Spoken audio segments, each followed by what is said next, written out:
Hello friends, welcome to சமைப்போம் சிந்திப்போம். நம்ம சேனலோட 4th பர்த்டே இன்னைக்கு. நான் சேனல் ஸ்டார்ட் பண்ணும்போது சமைப்போம் சிந்திப்போம்னு சர்ச் பண்ணால் நம்ம சேனல் கிடைக்கவே கிடைக்காது. நிறைய ஃப்ரெண்ட்ஸும் இதை சொல்லியிருக்காங்க. இப்போது சமைப்போம்ன்ற பேரில் 13 சேனல்ஸ் இருக்குது. நான் வெற்றி தோல்வியை பற்றி பேசவே இல்லை. நம்ம லஞ்ச் பாக்ஸஸ் நிறைய பேரை இன்ஸ்பயர் பண்ணியிருக்கு. ஹெல்த்தியாக சாப்பிட, ப்ரோட்டீன் அண்ட் ஃபைபர் இன்க்ளூட் பண்ண, கலர்ஃபுல்லாக லஞ்ச் பேக் பண்ணுறதுக்கு, சமைக்கும்போது தண்ணி குடிக்க, சிந்தனைகளை பாசிட்டிவாக வச்சுக்க. இதுவே சமைப்போம் சிந்திப்போம்க்கு கிடைச்ச ரிவார்ட் அண்ட் ரெக்கக்னிஷனாக நான் நம்புகிறேன். தொடர்ந்து சப்போர்ட் பண்ணுற உங்கள் எல்லாருக்குமே நன்றி. செப்டம்பர் 5th மார்னிங், டைம் பாருங்கள் 2:40 ஆகுது. இவ்வளோ ஏர்லியாக ஏஞ்சி ஃப்ரெஷ்அப் ஆகிட்டு வெளியில் கிளம்பிட்டோம். எங்கன்னு கெஸ் பண்ணிட்டீங்களா? ஆமாங்க, GOAT first day first show 3 AM-க்கு. துபாய் வரலாற்றில் முதல் முறையாக நாங்கள் ஃபர்ஸ்ட் டே ஃபர்ஸ்ட் ஷோக்கு போகிறோம். சும்மா ஜாலிக்காக சட்டுன்னு டிசைட் பண்ணி டிக்கெட் புக் பண்ணிட்டோம். கொஸ்டின் அண்ட் ஆன்சர் வீடியோவுக்கு பேக்ரவுண்ட் கிளிப்பிங் கிடச்சிதுன்னு நானும் ஹாப்பியாக வீடியோ எடுக்க ஆரம்பிச்சிட்டேன். நீங்களும் வாங்க, துபாயில் மிட் நைட்டில் ட்ராவல் பண்ணிவிட்டு நம்ம கொஸ்டின் அண்ட் ஆன்சர் செஷனுக்கு போயிடலாம். நிறைய இன்ட்ரெஸ்டிங் கொஸ்டின்ஸ் இருக்குது. ஷார்ட் அண்ட் ஸ்வீட்டாக ஆன்சர் பண்ண ட்ரை பண்ணுறேன். ஸ்கிப் பண்ணாமல் பாருங்கள், ஏன்னா எது சிறந்த கேள்வின்னு நீங்கள் தான் ஓட் பண்ண போகிறீங்க. ஸ்டார்ட் பண்ணலாமா? கொஸ்டின் 1, இந்த மாதிரி லஞ்ச் சாப்பிட்ற பழக்கம் எப்போ ஸ்டார்ட் ஆச்சு? எப்போ இவ்வளோ வெரைட்டியாக சமைக்க கற்றுக்கிட்டீங்க? எப்போ பேலன்ஸ் டயட் தான் குட் ஃபார் ஹெல்த்துன்னு தோணுச்சு? சில கொஸ்டின் சிமிலராக இருக்குது, அதனால் கம்பைண்டாக ஆன்சர் பண்ணுறேன். நான் ஏற்கனவே சொல்லியிருக்கேன், 30 இயர்ஸில் தான் ப்ராப்பராக சமைக்கவே கற்றுக்கிட்டேன். ஹாஸ்டல்ஸ் அண்ட் ரெசிடென்ஷியல் ஸ்கூலில் ஒர்க் பண்ணதுனால எனக்கு சமைச்சு பழக்கம் இல்லை. நான் biology teacher, so nutrients and balance டயட்டை பற்றி எனக்கு பேசிக் நாலேஜ் இருந்தது. நான் படித்ததை டீச் பண்ணுறதை டே டு டே லைஃப்பில் அப்ளை பண்ண ட்ரை பண்ணுவேன். ஸோ தயிர் சாதத்துக்கு பொட்டேட்டோ ஃப்ரை, சாம்பார் சாதத்துக்கு முட்டை நல்லா இருக்கும்னு யோசிக்கிறதுக்கு பதிலாக சாம்பார் அண்ட் முட்டையில் ப்ரோட்டீன் இருக்குது, ஃபைபருக்கு என்ன பொரியல் செய்யலாம் அப்படின்னு தான் யோசிப்பேன். ஃபர்ஸ்ட் 2 இயர்ஸ் சமையல் கற்றுக்கிறதுல ஃபோக்கஸ் பண்ணேன். அப்படியே கிராஜுவலாக வெரைட்டி காம்போஸ்லாம் ட்ரை பண்ணேன். இன்னமும் ட்ரை பண்ணிகிட்டே இருக்கேன். Question 2, who is your inspiration?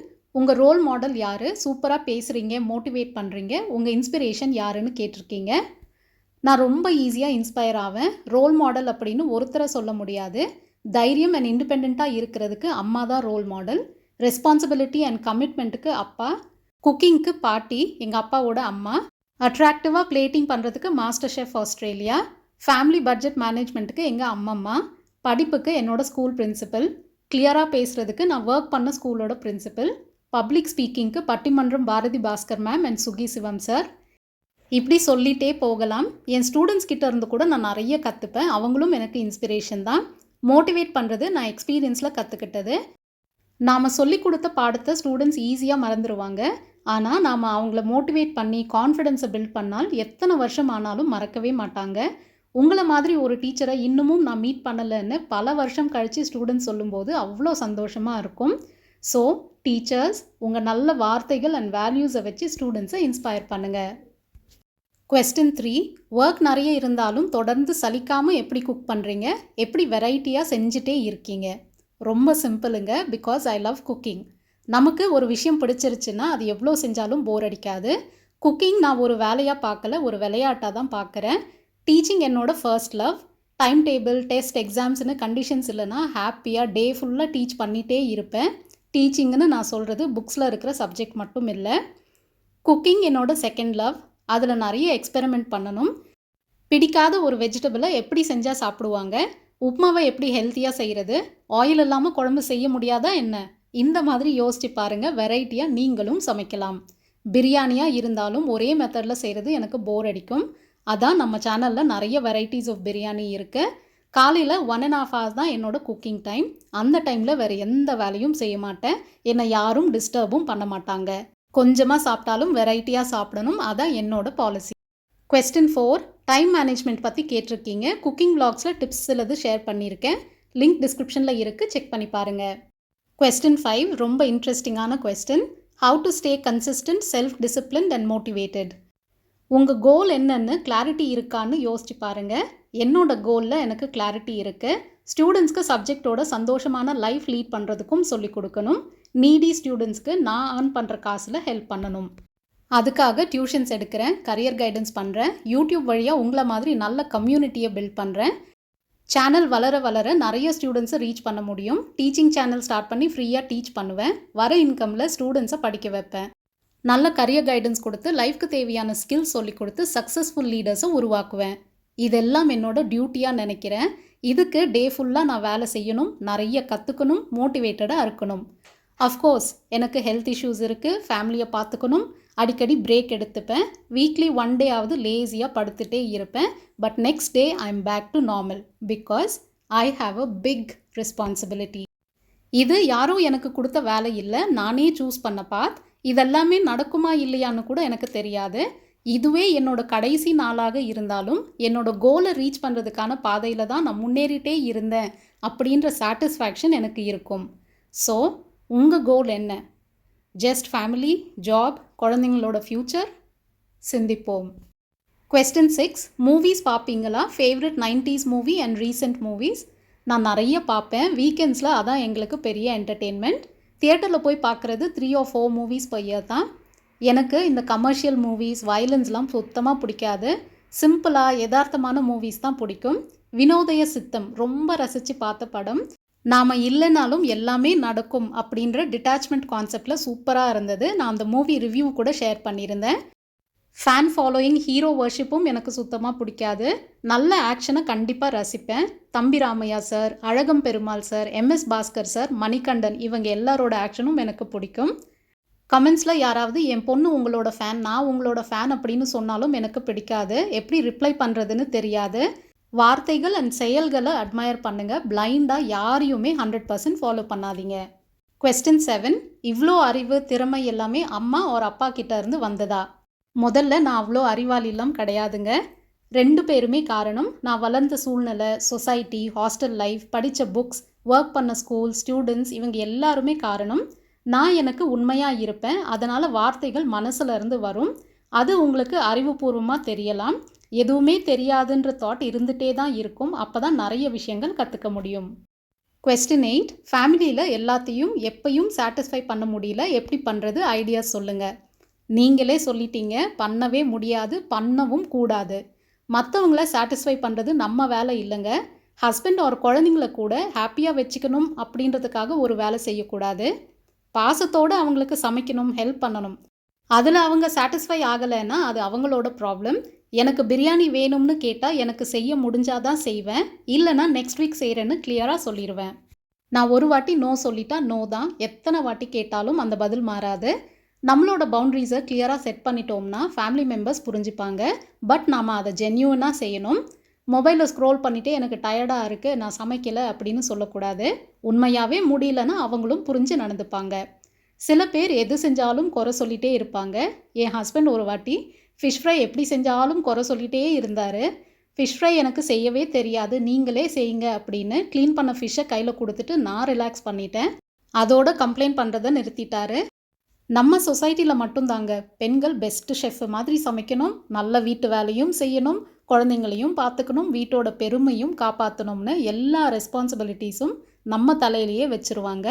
அவ்வளோ பாரத்தை சுமக்கணும்னு அவசியம் இல்லை. என் மனசுக்கு எது சரின்னு படுதோ அதை மட்டும் செஞ்சால் போதும். நான் சூப்பர் உமன் கிடையாது. எப்படி போட்டாலும் டீ நல்லா இல்லைன்னு சொன்னாங்க அப்படின்னா நான் டீ மாஸ்டர் கிடையாது. நல்ல டீ வேணும்னா ஒன்று நீங்கள் டீ மாஸ்டரை கல்யாணம் பண்ணியிருக்கணும், இல்லைன்னா அந்த நல்ல டீயை நீங்களே போட்டுக்கோங்க அப்படின்னு சொல்லி ரிலாக்ஸ்டாக இருங்க. டீ சூப்பராக போட கற்றுக்கலாம், டீ போடுறதுல மட்டும் கான்சென்ட்ரேட் பண்ணா. பட் செய்கிற எல்லா வேலையிலையும் பெஸ்ட்டாக இருக்கணும் அப்படின்னா அது பாசிபிளே கிடையாது. ஸோ ரொம்ப ஸ்ட்ரெஸ் எடுத்துக்காதீங்க. நீங்கள் என்ன செஞ்சாலும் எல்லாரையும் சாட்டிஸ்ஃபை பண்ணவே முடியாது. Question 9, ethics, moral stories, respect for elders இப்போ இதெல்லாம் ப்ராப்பராக டீச் பண்ணுறாங்களா?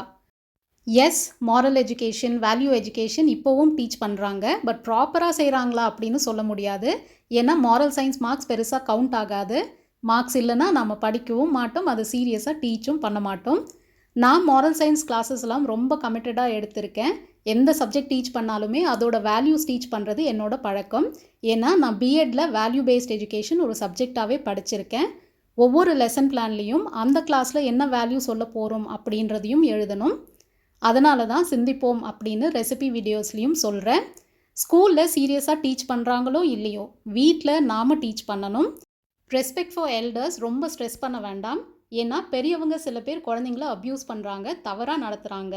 ஸோ பெரியவங்க தப்பு செஞ்சால் அவங்கள எதிர்த்து பேசலாம் அப்படின்னு சொல்லி கொடுங்க, அது யாராக இருந்தாலும். Question 10. Husband and wife relationship எப்படி இருக்கணும்னு நினைக்கிறீங்க? ரயில்வே ட்ராக்ஸ் மாதிரி பேரலாக இருக்கணும். 2 different humans from 2 different families. So எப்போவுமே ஒன்றாக முடியாது. நீங்களாக இருங்க, நான் நானாக இருக்கேன். ஒன்றா கைகோர்த்து லைஃப்பை லீட் பண்ணுவோம். ரயில்வே ட்ராக்ஸ் ரெண்டுமே கிட்ட வந்தாலும் ஆக்சிடெண்ட், விலகி போனாலும் ஆக்சிடெண்ட். என் ஹஸ்பண்டோட இந்த ஃபிலாசபியை கேட்டு தான் நான் ஓகே பண்ணேன்.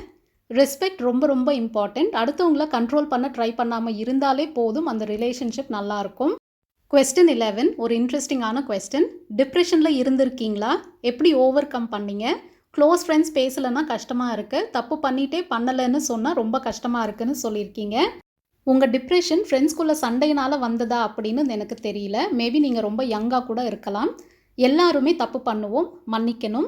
பட் அவங்க செயல் நம்மளை எந்த அளவுக்கு பாதிக்குது அப்படின்னு பார்த்துக்கோங்க. நம்ம வேல்யூ சிஸ்டம் அண்ட் செல்ஃப் ரெஸ்பெக்டை பாதிக்குது அப்படின்னா அந்த மாதிரி ஃப்ரெண்ட்ஸ் நமக்கு தேவையா அப்படின்னு யோசிங்க. ஃப்ரெண்ட்ஸ் மட்டும் இல்லை, எந்த ஒரு ரிலேஷன்ஷிப்பாக இருந்தாலும் நம்ம கான்ஃபிடென்ஸை பூஸ்ட் பண்ணி செல்ஃப் டெவலப்மெண்ட் அண்ட் ப்ரோக்ரஸ்க்கு ஹெல்ப் பண்ணால் அது நல்ல ரிலேஷன்ஷிப். படிக்கிற ஸ்டூடெண்ட்ஸ் லவ் பண்ணால் அதுக்காக அவங்க நிறைய போய் சொல்லணும், சீக்ரெட்ஸை மெயின்டைன் பண்ணணும், சரியாக தூங்க முடியாது, ஸ்டடீஸ் அஃபெக்ட் ஆகும், பேரண்ட்ஸ் கூட ரிலேஷன்ஷிப் கெட்டு போகும். ஸோ அது நல்லது இல்லை. Friends R important. பட் எந்த மாதிரி ஃப்ரெண்ட்ஸ்? நம்ம வேல்யூஸ், நம்ம கோல்ஸ்க்கு சப்போர்ட் பண்ணுற ஃப்ரெண்ட்ஸ், நம்ம கன்ஃபியூஸ்டாக இருக்கும்போது கிளாரிட்டி கொடுக்குற ஃப்ரெண்ட்ஸ். எஸ், நான் 2 டைம்ஸ் டிப்ரெஷனில் இருந்திருக்கேன். ரெண்டுமே ஃபேமிலி மெம்பர்ஸ் டெத்துக்கு அப்புறம். டிப்ரெஷனில் சாப்பிடாம, தூங்காமல், லோன்லினஸ், வாய்ஸஸ் கேட்குறது, இது எல்லாமே இருந்திருக்கு. பட் கிளாஸ் ரூம் டீச்சிங்கை அது அஃபெக்ட் பண்ணதே கிடையாது. இன்ஃபேக்ட் நான் டிப்ரெஷனில் இருக்கும்போது தான் நிறைய எக்ஸ்ட்ரா ஒர்க் பண்ணியிருக்கேன், பல பேருக்கு ஹெல்ப் பண்ணியிருக்கேன். லைஃப்பில் பெரிய கஷ்டம்னு நான் பார்க்குறது death and serious health issues. மற்ற ப்ராப்ளம்ஸ் எதுவாக இருந்தாலும் என்னை பெருசாக அஃபெக்ட் பண்ணாது. எந்த கஷ்டம் வந்தாலும் அது ஏதோ நமக்கு சொல்ல வருது, இல்லைன்னா நம்ம லைஃப்பில் பெரிய மாற்றத்தை உண்டாக்க வருதுன்னு நான் ஸ்ட்ராங்காக நம்புவேன். அப்பாவோட மரணம் எனக்கு பெரியவங்க கிட்ட தைரியமாக வாய்ஸ் ரேஸ் பண்ணி பேசுகிறத சொல்லி கொடுத்தது. அது வரலும் நான் ரொம்ப ரிசர்வ்டாக இருப்பேன், சாஃப்டாக பேசுவேன், தப்பே பண்ணலைனாலும் திட்டு வாங்குவேனே தவிர பெரியவங்கள எதிர்த்து பேச மாட்டேன். இப்படியெல்லாம் இருந்தால் இண்டிபெண்ட்டாக வாழ முடியாதுன்னு புரிஞ்சது அப்பா இல்லை அப்படின்னு தெரிஞ்சதுக்கப்புறம் தான். எனக்குள்ளே இவ்வளோ தைரியம் இருக்குது, நான் தப்பு செய்யலைன்னா கடவுளை கூட நான் எதிர்த்து பேசுவேன் அப்படின்னு சொல்கிற அளவுக்கு துணிச்சல் இருக்குன்னு நான் அப்போ தான் கண்டுபிடிச்சேன். ஸோ டிப்ரெஷன் வரும்போது இதில் என்ன லேர்ன் பண்ணலாம், எப்படி மைண்டை ஆக்கியபைடாக வச்சுக்கலாம் அப்படின்னு யோசிச்சுட்டே இருப்பேன். என் கூட க்ளோஸாக இருக்கிறவங்களுக்கு மட்டும்தான் தெரியும் நான் டிப்ரெஸ்டாக இருக்கேன்னு. கஷ்டங்களை வெளியில் சொல்கிறது, சிம்பத்தி தேடுறது எனக்கு பிடிக்காது. ப்ராப்ளமை அக்செப்ட் பண்ணிவிட்டு எப்படி அதை சால்வ் பண்ணுறது அப்படின்னு யோசிச்சாலே டிப்ரெஷனை ஓவர் கம் பண்ணலாம். How to over come depression அப்படின்னு ஒரு வீடியோ போட்டிருக்கேன், லிங்க் டிஸ்கிரிப்ஷனில் இருக்குது, பாருங்கள், ரொம்ப யூஸ்ஃபுல்லாக இருக்கும். கொஸ்டின் 12. ஹெல்த்தி ஃபுட் ஹேபிட்ஸ்க்கு எப்படி உங்கள் ஃபேமிலியை மாற்றுனீங்க? ரொம்ப கஷ்டங்க. இட்லி, தோசை, பூரி, பொங்கல், உப்மா, இந்த 5 மட்டும்தான் என் ஹஸ்பண்டோட பிரேக்ஃபாஸ்ட் ஆர் டின்னர் மெனுவில் இருக்கும். சப்பாத்தி செஞ்சால் கூட பிரேக்ஃபாஸ்ட்டுக்கு ஏன் சப்பாத்தி அப்படின்னுவார். ஒரு 3 இயர்ஸ் போல் ஆச்சு. மெதுவாக இட்லி கூடவே சாலட், தோசையோட வெஜிடபிள் சேர்த்து ஊத்தப்பம், வெஜிடபிள் சேர்த்து குழி பணியாரம், அடை அப்படின்னு ஸ்டார்ட் பண்ணேன். சுகர் அண்ட் கொலஸ்ட்ரால் லெவல்ஸ் குறைஞ்சது. ஸோ கிராஜுவலாக சேஞ்ச் பண்ணிக்கிட்டாரு. கிட்ஸ்க்கு எப்படி ஹெல்த்தி ஈட்டிங் ஹேபிட் சொல்லி கொடுக்குறதுன்னு ஒரு வீடியோ போட்டிருக்கேன், லிங்க் டிஸ்கிரிப்ஷனில் இருக்குது, செக் பண்ணி பாருங்கள். Question 13. Money management, budget planning and investment ideas சொல்லுங்கள். நான் ஃபினான்ஷியல் எக்ஸ்பர்ட் கிடையாது. பட்ஜெட் போட்டு செலவு பண்ணுறது, மினிமலிஸ்டிக்காக வாழுறது, என்டர்டெயின்மெண்ட் அண்ட் எக்ஸ்ட்ரா செலவுகள் எல்லாமே மாத கடைசியில் காசு இருந்தால் மட்டும் பண்ணுறதுன்னு சில டிப்ஸ் நான் ஃபாலோ பண்ணுவேன். இன்வெஸ்ட்மெண்ட் எல்லாம் என்னோடய டிபார்ட்மெண்ட் இல்லை, ஸோ எனக்கு பெருசாக ஐடியா இல்லை. ஃப்யூச்சரில் நான் எதுலையாவது இன்வெஸ்ட் பண்ணேன் அப்படின்னா கண்டிப்பாக உங்ககிட்ட ஷேர் பண்ணுறேன். கொஸ்டின் 14. பர்சனலாக எப்படி டைம் பாஸ் பண்ணுவீங்க? ஃப்ரீ டைம் கிடைக்குமா? ஃபேமிலி கூட பேசுவீங்களா? ஃப்ரீ டைம் நான் நினச்சப்பெல்லாம் எடுத்துக்கலாங்க. நான் career guidance sessions and tuitions schedule பண்ணும்போது பர் டே 3 to 4 hours மட்டுமே வர மாதிரி பார்த்துப்பேன். நடுவில் நிறைய கேப்ஸ் விட்டுப்பேன். அந்த கேப்பில் தான் வீட்டு வேலைலாம் செய்வேன். இந்தியாவுக்கு வீடியோ கால் பேசுகிறதுலையே டெய்லி 1 hour போயிடும். கரியர் கைடன்ஸ்க்கு நிறைய ரீசர்ச் ஒர்க் இருக்கும். செஞ்சு முடித்ததும் கண்ணை மூடி 5 minutesக்கு ரெஸ்ட் எடுப்பேன். கண்டினியூஸாக லேப்டாப்லலாம் எப்படி தான் வேலை செய்கிறாங்களோ எனக்கு தெரியல. கொஞ்ச நேரம் லேப்டாப்பில் வேலை செஞ்சாலே எனக்கு கண்ணெல்லாம் எரிய ஆரம்பிச்சிடும். மோட்டிவேஷ்னல் ஸ்பீச், புக் சம்மரிஸ்லாம் கேட்பேன். துணி அயன் பண்ணுறது, வெங்காயம் பூண்டு உரிக்கிறதுலாம் எனக்கு ரிலாக்ஸிங் ஆக்டிவிட்டி. டிவியில் ஒரு மோட்டிவேஷ்னல் வீடியோ ஏதாவது போட்டுட்டு அதை கேட்டுகிட்டே செய்வேன். ரொம்ப டயர்டாக இருந்தால் மட்டுமே டே டைமில் தூங்குவேன். பெரிய ஒர்க் ஏதாவது முடித்தா சந்தோஷத்தில் பாப்கார்ன் சாப்பிட்டுட்டே மூவி பார்த்து என்ஜாய் பண்ணுவேன். சம்டைம்ஸ் நிறைய கன்சல்டேஷன் கால்ஸ் இல்லைனா மீட்டிங்ஸ் இருக்கும். நடுவில் வீடியோஸும் எடிட் பண்ணி போடணும். அப்போ தான் ரொம்ப ஸ்ட்ரெஸ்ஃபுல்லாக ஃபீல் பண்ணுவேன். அந்த மாதிரி சிச்சுவேஷன்ஸில் முன்னாடியே ஸ்கெட்யூல் பண்ண செஷன்ஸ் மட்டுமே முடிப்பேன். புது கிளையண்ட்ஸ்க்கு அப்பாயின்ட்மெண்ட்ஸ் கொடுக்க மாட்டேன். ஸோ எப்போ வேணாலும் நான் ஆஃப் எடுத்துக்கலாம். அந்த ஃப்ரீடம் எனக்கு இருக்குது. டியூஷன் டீட்டெயில்ஸ் கேட்டிருந்தீங்க. நான் 8 to 10 சயின்ஸ், 11 and 12 பயாலஜி எடுக்கிறேன் ஆன்லைனில். CBSE, ICSE, IGCSE, IP, American curriculum, Canadian curriculum எல்லாமே எடுப்பேன். Timings and fees subjects and கிளாஸ்க்கு தகுந்த மாதிரி மாறும். பேட்ச் டியூஷன்ஸ்லாம் இல்லைங்க, 1 to 1 தான். மெயில் பண்ணால் எல்லா டீட்டெயில்ஸும் ஷேர் பண்ணுவேன். Question 16. இன்னொரு இன்ட்ரெஸ்டிங் கொஸ்டின். ப்ராப்ளம் சண்டை வந்தால் எப்படி ஓவர் கம் பண்ணி வீடியோ போடுறீங்க? ஹஸ்பண்ட் கூட சண்டை போட்டால் அதே ஞாபகமாக இருக்குது, குக்கிங்கில் இன்ட்ரெஸ்ட் வரலை அப்படின்னு சொல்லியிருந்தாங்க. ஹஸ்பண்டோட அடிக்கடி இல்லைனாலும் எப்போவாவது சண்டை வரதாங்க செய்யும். அதுக்கும் சமையல் செய்கிறதுக்கும் வீடியோ போடுறதுக்கும் சம்மந்தமே இல்லைன்னு தான் நான் சொல்லுவேன். ஹஸ்பண்டோட பாசிட்டிவ்ஸ் அண்ட் நெகட்டிவ்ஸ் எல்லாமே தெரிஞ்சு தானங்க நம்ம ஒன்றா இருக்கோம். காலையில் சண்டை போட்டால் ஈவினிங் சமாதானம். நாம் என்ன பிஸ்னஸாங்க நடத்துகிறோம்? நீ பாசமாக பேசினா நான் சமைக்கிறேன், நீ திட்டுனா நான் சமைக்க மாட்டேன்னு கான்ட்ராக்ட் டேர்ம்ஸ் செட் பண்ணுறதுக்கு. சண்டை போட்டாலும் திட்டினாலும் நான் சொல்கிறத செய்யலை அப்படின்னாலும் கோபம் வரும். பட் ஹஸ்பண்ட் ஹெல்த்தியாக சாப்பிடணும், நல்லா இருக்கணும்னு ஒரு ஒய்ஃபாக நினைப்போம் இல்லையா? அந்த பாசம் எப்போவுமே மாறாது. அவர் என் மேலே அக்கறை காட்டுறாரா இல்லையா அப்படின்றது என்னோட கண்ட்ரோலில் இல்லை. அது கேட்டு வாங்குறது நமக்கு அசிங்கம் இல்லையா? சந்தோஷம் நமக்குள்ளே தாங்க இருக்குது. யாரும் அதை வெளியிலேருந்து தர முடியாது. இது புரிஞ்சாலே போதும். பெருசாக ஏதாவது சண்டை வந்தால் உண்மையாகவே ரொம்ப கோபமாக இருக்கேன்னா அன்றைக்கி சமைக்க மாட்டேன். நெகட்டிவ் மைண்ட் செட்டோடு சமைச்சா அது விஷத்துக்கு சமம் அப்படின்னு நான் ஸ்ட்ராங்காக நம்புவேன். இது இயர்லி ஒன்ஸ் அந்த மாதிரி தான் நடக்கும். ஹஸ்பண்ட் அண்ட் ஒய்ஃப்க்கு சண்டை வரதே மூணாவதாக ஒருத்தங்க உள்ளே வரதுனால தான். ஸோ நெக்ஸ்ட் டைம் இதை மட்டும் ஞாபகம் வச்சுக்கோங்க. சண்டை வரும் போகும், கோபமும் வரும் போகும், பட் பாசம் மாறாது. அஃப்கோர்ஸ் டாக்ஸிக் ரிலேஷன்ஷிப்ஸ்னால் நீங்கள் கண்டிப்பாக ஒரு கவுன்சிலரை கன்சல்ட் பண்ணி தகுந்த ஆக்ஷன் எடுக்கணும். Question 17. கரியரில் கான்சென்ட்ரேட் பண்ணணும்னு எப்படி தோணுச்சு? கரியரில் அச்சீவ் பண்ணுறதுக்கு மோட்டிவேட் பண்ணுங்கள். நான் ஏற்கனவே சொல்லிட்டேன், எனக்கு ஒரு பெரிய கோல் இருக்குது. அது என்னை எப்போவுமே டீவியேட் ஆகாமல் பார்த்துக்குது. உங்கள் கோல்ஸை பெருசாக செட் பண்ணுங்கள். பிறந்தோம் வாழ்ந்தோம் ஃபேமிலியை ரன் பண்ணோம்னு இல்லாமல் மற்றவங்களுக்காக என்ன செய்ய போகிறோம் அப்படின்னு யோசிங்க. What do you want to be remembered for? காற்று, நீர், நிலம், சமுதாயம்னு எல்லாத்தையும் நம்ம சர்வைவலுக்காக யூஸ் பண்ணுறோமே, பதிலுக்கு ஏதாவது கொடுக்கணும் இல்லையா? சிந்திப்போம். Question 18. எப்படி இவ்வளோ கிளாரிட்டியோட டெசிஷன் எடுக்கிறீங்க? சிம்பிள். ஒரு ப்ராப்ளம்க்கு 2 மேக்ஸிமம் 3 சொல்யூஷன்ஸ் தான் இருக்கும். அதில் எது பெஸ்ட்டுன்னு கன்ஃபியூஷன் இருந்தால் ஒரு பேப்பரில் ஒவ்வொரு சொல்யூஷனுக்கும் என்ன அட்வான்டேஜ் என்ன ட்ராபேக்ஸ்னு கிளியராக எழுதுவேன். சின்ன சின்ன டீட்டெயில்ஸும் இன்க்ளூட் பண்ணிப்பேன். அதில் எதுக்கு அட்வான்டேஜஸ் நிறைய இருக்கோ அதை சூஸ் பண்ணுவேன். மற்றவங்க கிட்ட சஜஷன்ஸ் கேட்பேன். பட் ஃபைனல் டெசிஷன் எப்போவுமே என்னோடதாக தான் இருக்கும். ஏன்னா நம்மளோட ப்ராப்ளம்ஸ்க்கு சொல்யூஷன் நம்மளால் மட்டும்தான் கரெக்டாக கண்டுபிடிக்க முடியும். ஒன்ஸ் டிசைட் பண்ணிட்டா திரும்பவும் யோசிக்க மாட்டேன். அதில் வர கான்சிக்வென்சஸ் பின் விளைவுகளை ஏற்றுப்பேன். ஒரு ட்ரெஸ், ஒரு ஸ்பூன், ஒரு பென்னு வாங்கணும் அப்படின்னா கூட எனக்கு எது வேணுமோ அதை நான் தான் சூஸ் பண்ணுவேன். கேட்குறதுக்கு இது அடமெண்ட்டாக தெரியும். பட் நல்லா யோசிச்சு பாருங்கள். பிடிக்காத ஒரு புடவையை கட்டும்போது நம்ம செல்ஃப் கான்ஃபிடென்ஸ் லோ ஆகும், அன்கம்ஃபர்டபுளாக ஃபீல் பண்ணுவோம். அது நம்ம ப்ரொடக்டிவிட்டியும் கம்மியாக்கும். ரிலேட்டிவ்ஸ் அண்ட் ஃபேமிலி கேதரிங்ஸில் சம்டைம்ஸ் பிடிக்காத சில விஷயங்களை செய்ய வேண்டிய கட்டாயம் வரும்.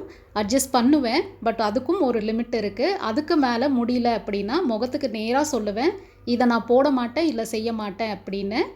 அடுத்தவங்களை ப்ளீஸ் பண்ண ட்ரை பண்ணால் நம்ம மைண்ட் பீஸ்ஃபுல்லாக இருக்காது, ஞாபகம் வச்சுக்கோங்க. Question 19. க்ரோசரிஸ் பட்ஜெட்டை பற்றி கேட்டிருந்தீங்க. க்ரோசரிஸ் நான் ரெகுலராக வாங்க மாட்டேன். எங்களுக்கு இந்தியாவிலேருந்து சில க்ரோசரி ஐட்டம்ஸ்லாம் வரும். ஃப்ரெண்ட்ஸ் யாராவது வரும்போது வாங்கிட்டு வர சொல்லுவோம். ஸோ தேவையானது அப்பப்போ வாங்கிப்போம். Cooking plan and grocery shopping video links எல்லாமே டிஸ்கிரிப்ஷன் பாக்ஸில் கொடுத்துருக்கேன். Question 20. லைஃப்பை எப்படி ஸ்மூத்தாக எடுத்துகிட்டு போகிறது? லைஃப் நேஷ்னல் ஹைவே இல்லைம்மா, அது ஒரு கரடு முரடான பாதை. நம்ம எண்ணங்களை சரியாக வச்சுட்டு நல்ல மனுஷங்களை கூட கூட்டிகிட்டு போயிட்டே இருக்க வேண்டியது தான். கஷ்டம் வந்தால் ஃபேஸ் பண்ணணும், அதை தாண்டியும் லைஃப் இருக்குது அப்படின்னு நம்புங்க. Question 21.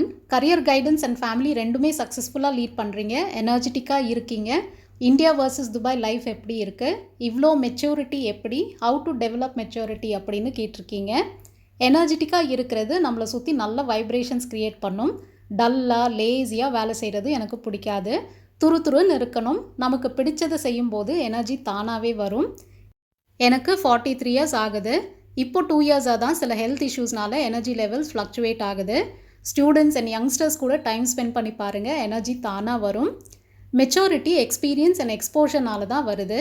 நான் பாசிட்டிவாக ஸ்ட்ராங்காக இருக்கேன்னா அவ்வளோ சோகம், ஏமாற்றம், துரோகம், லோன்லினஸ், கஷ்டம் இது எல்லாமே தாண்டி தான் வந்திருக்கேன்னு அர்த்தம். நிறைய டிஃப்ரெண்ட் கல்ச்சர்ஸை எக்ஸ்பீரியன்ஸ் பண்ணியிருக்கேன் அண்ட் நிறைய புக்ஸ் படிக்கிறேன். ப்ராட் மைண்டட்னஸ் டெவலப் ஆகணும்னா இது எல்லாமே செய்யணும். கண்டினியூஸாக லேர்ன் பண்ணிகிட்டே இருக்கணும். சொசைட்டியில் எக்கனாமிக்லி லோவஸ்ட் செக்ஷனில் இருந்து highest section of students, teachers and parents கூட ஒர்க் பண்ணியிருக்கேன்.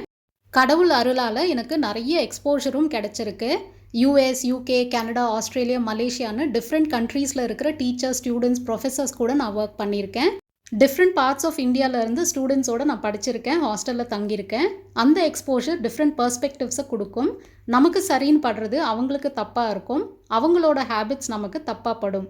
எதையும் பார்க்குற கண்ணோட்டத்தில் தான் இருக்குன்னு புரிஞ்சுக்கணும். சின்ன வயசுல இருந்தே அப்பாவோட கஷ்டம் புரிஞ்சு காசை பார்த்து பார்த்து செலவு பண்ணியிருக்கேன். ஸோ காசோட வேல்யூ எனக்கு நல்லா தெரியும். செல்ஃப் கான்ஃபிடென்ஸ் அண்ட் நாலேஜ் தான் நம்மளை அழகாக்குமே தவிர நம்ம காஸ்ட்லி ட்ரெஸ்ஸோ ஆக்சசரிஸோ இல்லை அப்படின்றதுல நான் ஸ்ட்ராங்காக இருப்பேன். குவாலிட்டி ப்ராடக்ட்ஸ் வாங்குவேன். பிராண்டட் ப்ராடக்ட்ஸில் எனக்கு நம்பிக்கை இல்லை. டிஸ்கவுண்ட் ஆஃபரில் ஏதாவது இருந்தது, அது எனக்கு யூஸ்ஃபுல்லாக இருக்கும் அப்படின்னா மேபி வாங்குவேன். டீசெண்டாக ப்ரெசென்டபுளாக ட்ரெஸ் பண்ணால் போதும். மேக்கப் ப்ராடக்ட்ஸ்க்கும் எனக்கும் ரொம்ப ரொம்ப தூரம். அந்த ஸ்மெல் பார்த்தாலே எனக்கு தலைவலி வந்துடும். என் ஹஸ்பண்ட் யூஸ் பண்ணிவிட்டு கொடுத்த ஃபோன் தான் நான் இன்னமும் 2.5 இயர்ஸாக யூஸ் பண்ணிகிட்ருக்கேன். நாம் வச்சுருக்கிற ஃபோனை பார்த்து தான் நம்மளை எடை போடுவாங்க அப்படின்னா அந்த மாதிரி ஒரு ரிலேஷன்ஷிப் எனக்கு தேவையே இல்லைன்னு தான் நான் சொல்லுவேன். என்னோடய நீட்ஸ் ரொம்ப ரொம்ப லிமிட்டடாக இருக்கிறதுனால பெருசாக மெட்டீரியல்ஸ் வாங்கணும்னு நான் ஆசைப்பட மாட்டேன். படிப்புக்கு எவ்வளோ வேணாலும் செலவு பண்ணுவேன், ஏன்னா அதில் நாலேஜ் அண்ட் ஸ்கில்ஸ் கிடைக்கிது. மெட்டீரியல்ஸ் தேவைக்கு மீறி வாங்கினால் என்ன யூஸ் இருக்குன்னு யோசிச்சு பாருங்கள். இந்தியாவில் தான் ஃபேமிலி அண்ட் ஃப்ரெண்ட்ஸ் இருக்காங்க. துபாயில் நிறைய ஃப்ரீடமும் சேஃப்டியும் இருக்குது. இங்கே சொசைட்டி ப்ரெஷர் இல்லை, ஃபங்க்ஷன்ஸ் அட்டென்ட் பண்ணணும், நிறைய ஜுவல்ஸ் போட்டுக்கணும் அப்படின்னு கட்டாயம் இல்லை.